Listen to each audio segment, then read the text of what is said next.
Bismillahirrahmanirrahim.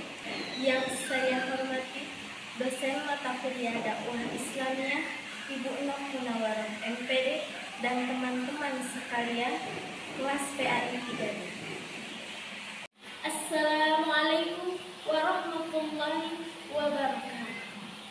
Alhamdulillahirabbil alamin wa bihi nasta'in wa ala umuri dunya waddin.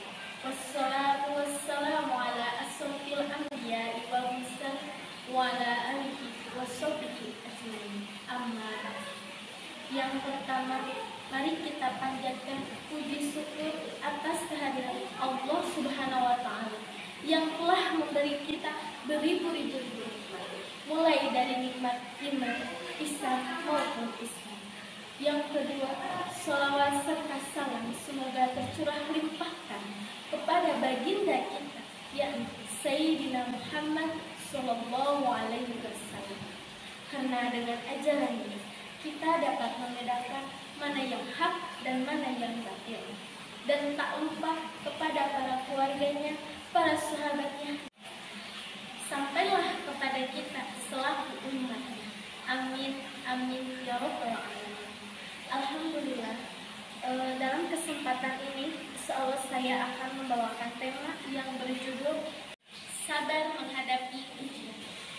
Bila segala cobaan dihadapi dengan penuh kesabaran, maka baginya pahala dari Allah Subhanahu wa taala. Bila Allah mencintai kaumnya, maka diujinya lebih dahulu. Maka Anda jangan salah paham. Bila seorang kaum diberikan ujian baik berupa kesengsaraan, penyakit, ataupun musibah, problematika kehidupan yang menimpa padanya, tetapi hamba itu menghadapinya dengan penuh kesabaran, maka akan diberikannya pahala dan juga merupakan kaum yang dicintai oleh Allah SWT. Jadi, bukan berarti Allah membencinya lalu diberikanlah ujian, tetapi karena Allah mencintainya, maka diberikanlah ujian dan akan dilaluinya dengan penuh kesabaran.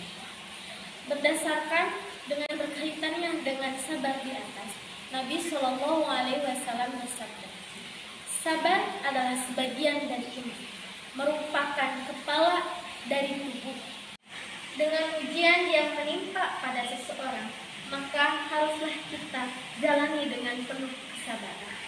Bila seseorang mendapatkan cobaan, lalu mereka merasakan rasa benci, maka kemungkaran Allah lah yang akan menimpa baginya. Sabar itu terbagi menjadi 3 bagian. Yang pertama, sabar mematuhi ketaatan, perintah dan larangan Allah Subhanahu wa taala. Yang kedua, sabar terhadap musibah dan cobaan yang menimpa. Dan yang ketiga yaitu sabar akan ujian kesenangan.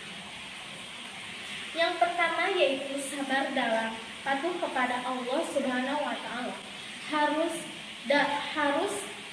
Harus dalam istiqomah atau dengan keteguhan hati. Karena kita tidak boleh lupa bahwa hidup di dunia ini hanyalah sementara. Dan suatu saat nanti semuanya akan kembali kepada Allah Subhanahu wa taala. Ketika melakukan ibadah harus dengan penuh kesabaran, karena apabila tidak, maka ibadah yang akan dilakukan itu tidak akan menerima amal soleh. Yang kedua yaitu sabar terhadap ujian, kepahitan dan musibah yang menimpa, karena harus dibarengi dengan iman yang kuat.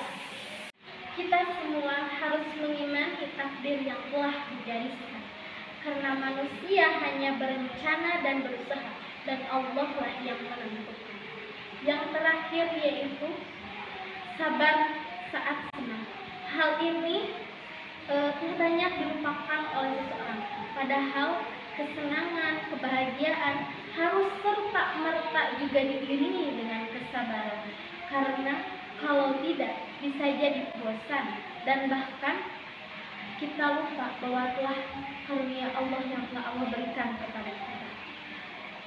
Maka maksud dari sabar yang di atas yaitu ketika Allah Subhanahu wa taala menunda sesuatu yang kebaikan yang kita inginkan, berarti Allah Subhanahu wa taala telah menyiapkan yang lebih baik. Seperti halnya kalau kita bertanya, ya Allah, kenapa kita nggak dikasih sekarang? Saya maunya sekarang ya Allah. Kalau kamu mintanya sekarang, jadinya ya seadanya. Tapi kalau kamu mampu bersabar sedikit dan mampu menunggu beberapa waktu lagi, insya Allah Allah akan mempersiapkan yang seistimewa mungkin bagi kita.